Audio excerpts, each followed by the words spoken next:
Okay. Welcome, everybody. We're happy that you're joining us for Research Talks Qualitative Scholar Conversations. Today, our guests are Jessica Calarco and Mario Small. They are co-teaching a course at our summer intensive on July 25th and 26th titled Qualitative Literacy: How to Evaluate Ethnographic and Interview Research. So first, we're just going to start out, and we were wondering if each of you could just give us a quick little bit about yourself, but include in that a short synopsis of your evolution as a qualitative researcher. Jessica, do you mind starting the conversation? Sure. I'm Jessica Calarco. I'm a professor at in the Department of Sociology at the University of Wisconsin-Madison. In terms of my own qualitative research, I do work mostly on inequalities in family life and education. My early work was primarily ethnographic in nature, looking at inequalities in teacher-student interactions and family-school interactions, particularly around things like help seeking. And then kind of later work, I've had a couple small kids of my own, and that makes ethnographic research challenging for lots of reasons. And so I've moved more in the direction of doing in-depth interview research, including team-based interview research with some of my more recent projects, looking at things like parental decision-making and health decision-making, including in the context of the pandemic. In terms of my evolution as a qualitative researcher, I started off primarily as a quantitative person. I went to Penn for my PhD and worked with Frank Furstenberg and Grace Cow, and was interested in doing research on kind of class and friendships, and worked with health data and things like that. But there were questions that I had that I couldn't answer when it came to the role of social class and family life and schools and kids' interactions. The quantitative research, could give us a window into, but wasn't necessarily the full picture. And so I was lucky enough to be able to work with Annette Leroux at Penn and had a chance to learn from her. And she became my dissertation advisor with the project that went on to be my my first book, Negotiating Opportunities, which looks at sort of inequalities in schools. And so that's kind of my origin story, I guess, as a qualitative researcher. But now I've been teaching qualitative methods at the graduate level for about 10 years now. And that's certainly a place that I find a lot of gratitude and fulfillment when it comes to helping students in particular understand the value of qualitative methods and see what they can do with these kinds of tools. Great. And I love the way that you just kind of naturally move toward to answer questions that you had to answer, whatever was the most powerful way to do that. It's brilliant. So thank you so much, Jessica. Hi, Mario. And if you could let us know a little bit more about you and your evolution as a qualitative researcher. Yes, I'm happy to. I'm Mario Small. I'm a professor in the sociology department at Columbia University. I began doing qualitative research probably because I wanted to get outside and be around people. A lot of graduate school is time is spent in front of your computer and running models and studying papers. And I really just like being outside, around people, getting to know people in their context, getting to understand neighborhoods, etc. So that's how my first project began, really as a research assistant whose job it was to spend times in Boston neighborhoods as part of a large-scale study run by one of my professors. So then I spent a lot of time doing that, and I slowly got the sense that developing real expertise in observation and understanding, for example, what constitutes a pattern as opposed to something just random, in getting a sense of what things not just look like, but smell like and sound like, and feel like. So sort of understanding the use of all of your senses and capturing data from the field, that just started becoming really interesting. I started developing an interest in just understanding how it is that we capture the social world with our senses. Right around the same time, I had spent a lot of time analyzing large-scale data, and I became interested in just the logic of inquiry in how we do qualitative methods, how it is that you make an argument as a sociologist about all neighborhoods in the United States, or all low-income neighborhoods, or all African-American neighborhoods, or all immigrant neighborhoods, having based your research in one neighborhood or two neighborhoods. Like what is the warrant under which you make that kind of argument? And more precisely, what is the kind of argument that you probably can't make, but the kind of argument that you can make, that you kind of probably feel comfortable making? And so I spent a lot of time in thinking and writing about the logic of inquiry and field methods. So then after that, I started getting excited about testing the ideas I saw in the field. And so I started doing large-scale data analysis. But then once I did that, I realized, wait a minute, I need to understand what's happening on the ground. And so I went back and started doing interview work. So I've been going back and forth between large-scale data studies and either ethnographic or interview work for many years. I would say my biggest ethnographic projects, I did a study of a housing complex in Boston named Villa Victoria. published about 20 years ago. After that, I spent a lot of time in New York studying low-income, middle-income mothers who had enrolled their children in childcare centers and had changed their networks as a result. I didn't have any children at the time, so everything seemed new. And so I learned a lot about how people make decisions about their networks as a result of the organizations they're embedded in. Then I started getting more interested in networks. I did more along those lines. And now that I have kids, I wish I had done that first of childcare centers now, because I feel like I know a lot more. Yeah. So that's kind of where we are at the moment. It's great. And the idea of the senses, it's such a gift you're giving to folks, Mario, and bring that up. And when we really think about what we can do with Qual, what better way to communicate the depth and dimensionality of the things we study than to really think of it as a full sensory experience. It's beautiful. So many of you know me. I'm Ray Maietta, president of ResearchTalk. Jeff Petruzzelli, my colleague, who's our qualitative specialist, is also going to join us in the flow of conversation. Paul Mijas, who is our colleague at UNC's Odum Institute, is not able to join us, but he sent some concerns, questions, which will flow into our conversation. He is the director of qualitative inquiry at Odum, and they're our partner for this event. So the course that the two of you are teaching, Qualitative Literacy, How to Evaluate Ethnographic and Interview Research, matches the title of a book that the two of you have done. And feel free, as we talk about this, to talk about the links between that. But what really helps folks beyond just the description they can read at our website, researchtalk.com, is to know a bit about your motivations for the course, how it originated, why the course. So I'm just going to leave it there, and whoever wants to pick up, I know the two of you work real closely together, and we're just going to step in the background. We may kind of come in with a question or two, but yeah, so when we think about motivations and why this course, fill us in. Mario, you want to get that one off? Sure, I'm happy to. I was just about to say, Jessica, do you want to start that? Sure. So I would say the motivations for the course are very much consistent with the motivations behind the book.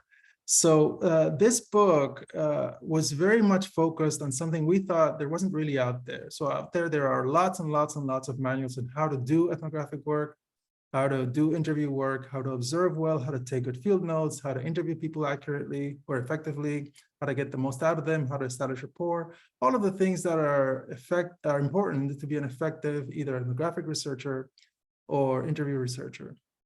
But there wasn't really a lot on how to tell that you had a good book or a good paper once you saw it.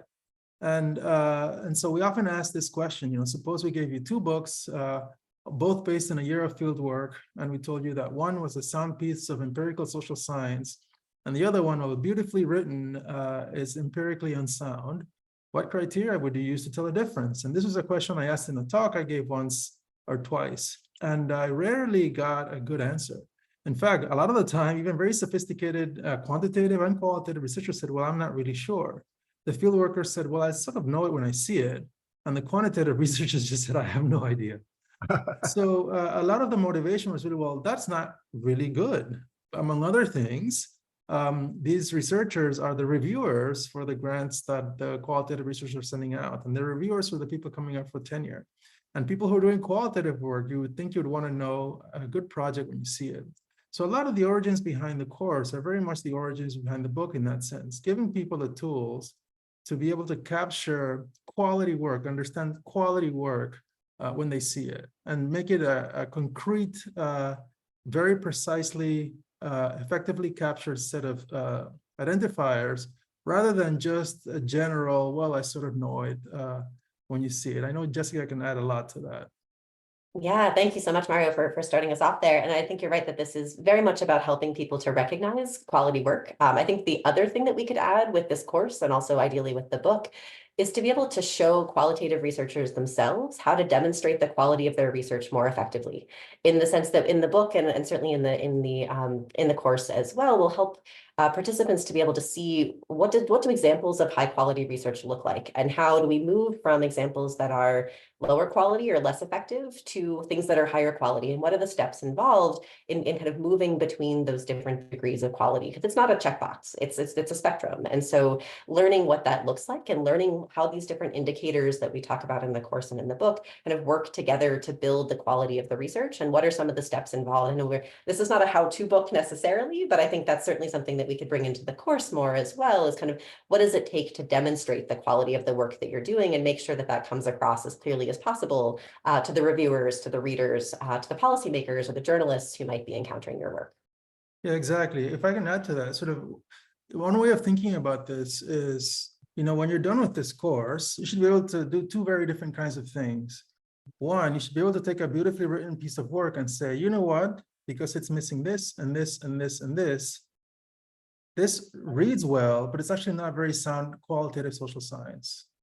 And separately, you should be able to take, for example, a proposal or an application or a paper that yourself are writing and say, you know what, unless I add this and this and this and this, it's not really actually going to be an effective proposal because it's missing very core critical items that not every single piece of qualitative research must have, but that qualitative work that tends to be within the space of ideas tends to have. And that's what I hope, that's what we both hope, I think, people get out of this course. Those two pieces are so powerful. I love using the term identifiers. But then also one of the things in our work with clients that we get a lot is they talk to us about, well, help me know how to respond to these reviewers. And it's almost like what you're addressing is kind of saying, well, that might be too late. How can you really consider what do reviewers keep in their mind as they're looking through and saying, is this acceptable, thumbs up, thumbs down?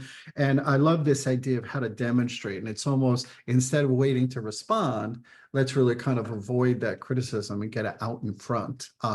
So that two sides to this audience are really intriguing to me. The side of folks who, I'm reviewing this stuff that I might not do a lot. I'm doing this stuff that I knew and feels intuitive to me, but concretely, how do I score it? And then on the other side, this notion of, yeah, I will have audiences, and some of those audiences will make powerful decisions about my work. And how do I fall into that ballpark? It's very empowering.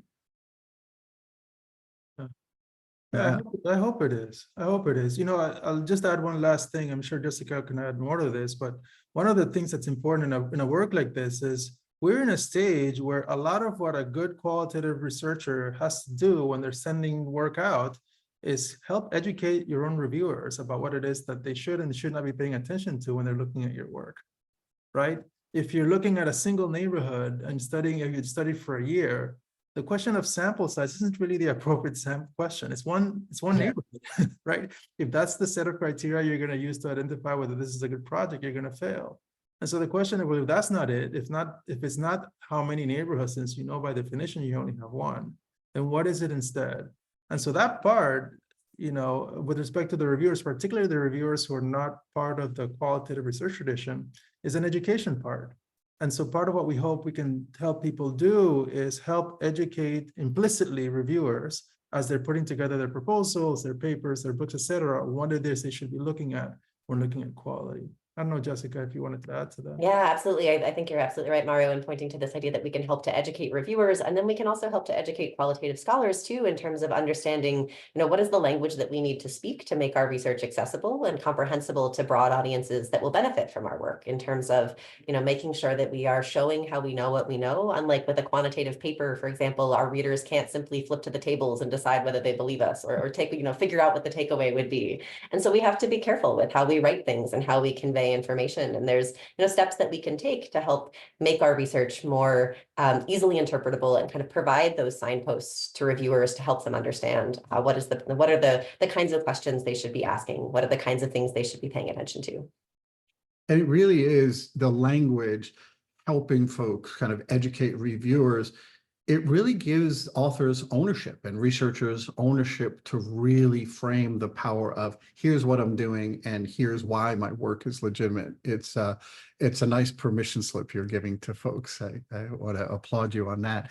Again, getting back to just this term identifiers, and in your course description, again, available at researchtalk.com, you mention, and it's consistent with the book, of course, 5 key criteria to assess the quality and qualitative research.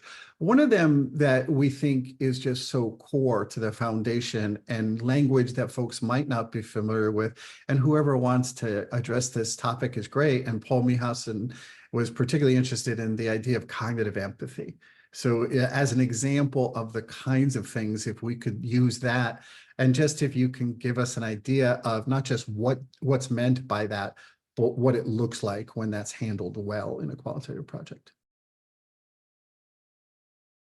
Sure, I can maybe give a definition, and Mario, if you want to, give us some examples. So essentially, when we're talking about cognitive empathy, we're talking about the degree to which the researcher can understand those observed close to how they understand themselves. And so the idea here isn't that the researcher has to, it's not sympathy. You don't have to necessarily believe what the participants believe or share the same ideas or values. Instead, it's not even about necessarily,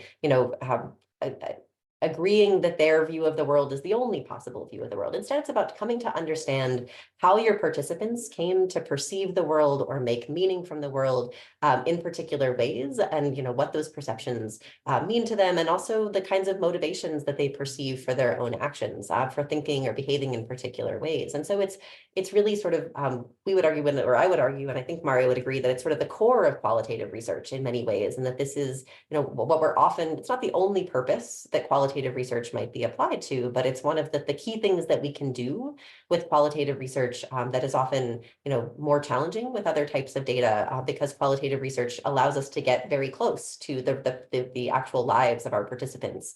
But it has to be done well, and maybe Mario can tell us a bit about what that looks like. Yeah, wonderful. I think that's very helpful. So, a useful way to think about this being done well as opposed to being done poorly is to contrast it with sympathy. I think sympathy is probably one of the most important things that beginning qualitative research wrongly do when they're doing work. When I was a young kid on TV, there used to be these old commercials where there was often a young child from somewhere, typically in sub-Saharan Africa, who had not eaten very much. And there was a commercial that said, a line said, call this number, donate food to reduce hunger in country X or country Y. And I think of that example often because when you think about what made people pick up the phone and call, that was sympathy. It is very difficult to not feel sympathy towards a child who's hungry. But that feeling of sympathy is very different from understanding what prolonged hunger feels like. And so sympathy is one thing, but empathy is a completely different thing. And it's also the case that the empathy that we care about is empathy of understanding things as people see them, not as we wish they saw them. So a lot of researchers, when they start out, have a difficult time with this. They study populations to which they feel sympathetic and therefore write in sympathetic ways. But it's very clear once you read the work that they never came to understand the populations they were studying as they understand their own predicament. And that is ultimately a failure, I think, and we argue in the book, and we're going to demonstrate in the paper, in the course, that is ultimately a failure of attaining cognitive empathy, really capturing as close as possible the extent to which people understand their circumstances as they do. Yeah, when we think about this course, clearly the course is not designed as how to do qualitative, but this notion of giving the depth of cognitive empathy, and when we think of the dynamics of the other 5, I think they'll all accomplish the same goal. It certainly helps people reframe their mindset, and not only how to make decisions, but how to really, if we're keeping cognitive empathy in mind from the design phase through execution, through analysis, it's great. And it really orients folks appropriately to how to get qual done well. Absolutely. I mean, sorry, but I was just going to add to your point, which is, we're focused on seeing it, not doing it. But inevitably, in seeing it, you learn something about doing it. So when we talk about cognitive empathy, just to make it a little more precise, a lot of what we talked about is understanding how people perceive things what meaning they give to the way they perceive things, and what motivates their actions. We often talk about meaning, perception, and motivation. And you can read a piece of work, your own or somebody else's, and assess the extent to which it's capturing effectively the way that people being described perceive the world, the meaning they assign to the things they perceive, and what they see as the motives behind their action. And even just that simple lens can tell you, you know what, I may feel sympathy towards that poor person or that person with that predicament, but it's very clear from the document that I have no idea how they perceive the world. Yeah. Or what meaning they gave to their understanding of the world or their circumstances and Yeah. what's motivating their actions. And so we're going to walk through people how to assess that carefully in their own work, in others' work, and hopefully also in their own. It's wonderful, Mario. You're walking us right to how we wanted to close our conversation today. You're bringing us right here is how do you envision people integrating what they learn into their work? And of course, you just started answering that. We think about this at two levels. One of our scholar instructors and someone else who's your colleague in this event, he always says, what are you going to do differently on Monday? You're going to learn from us, and what are you going to do when we're back at your desk? So that angle, and then even if you think that this might have an effect on the field of qualitative inquiry. So two pieces, you can go either direction. We just have a couple more minutes, but that's how we wanted to wrap. You really did start addressing how an individual might do that. Maybe if we just want to close with kind of how the course effect might be directive to the field of qualitative inquiry. Yes, I don't know if you wanted to take that. I'm happy to. I mean, sure, but I think we've started talking about already this idea that this is something that individuals can take away in terms of understanding how to be more effective communicators about the research that they're doing, how to make decisions with an eye toward things like cognitive empathy, in terms of the other indicators, improving the heterogeneity of their work, improving the palpability of their work, improving their self-awareness, that there's things that folks will be able to take away on those fronts in terms of applying them to their own research. More broadly, though, and to this point of qualitative inquiry, I think what this course and what this book, our hope at least is to be able to start a more a conversation about aligning the way that we think about evaluating research with what research is designed to do, and making sure that there is a close alignment, that there's a better understanding of what are we actually trying to do with qualitative research, what can we do, and how do we make sure that the standards that we're using as reviewers, as readers, as journalists, as policymakers who are engaging with qualitative research, and certainly qualitative research has come to play a more important role on all of those fronts in recent years. How can we make sure that the standards that are being used to evaluate this kind of work and to judge it for grants or judge it for publication or judge it for worthiness of inclusion in news stories, how do we make sure that those standards are closely aligned with what qualitative research is able to do and able to do well? And how do we make sure that we're supporting good work in the process? And so I think that's part of what I see, at least, as the larger contribution that we can make with this kind of effort, beyond just helping individual readers to be more effective or helping individual scholars to be as effective as they can be with their work. That's such a powerful gift for researchers, Jessica, this notion that alignment isn't just for qual research, and it fits. It's exactly where, kind of a foundation the field can benefit from, but it's not just what we do. So wonderful. Yeah, Mario, anything you want to say as we close out for today? I would just echo what Jessica said. I thought she put it perfectly. Wonderful. Yeah. And the book is, I think, should be required reading. As you first told me about kind of putting it together, I was like, this is what people need. And the course, I just think, is a great way, having the two of you as a team walking people in. So really hope you have an audience, and for the audience, just be prepared to really learn a lot and be ready to not just be a good producer of qual, but we really need people to be wise and productive consumers of the work. And it's great to have you aboard. We're really looking forward. We got to wait till July till we carry off the course, but we're really looking forward. Thank you so much for your time, and we'll be in touch and continue to organize things. But yeah, we will close the conversation here, and thank you very much. Thank you both. Yeah, thank you so much, Ray. Thank you, Jeff. Yeah. Thank you both. Bye-bye. Thanks, Mario. All right. Yeah, thanks.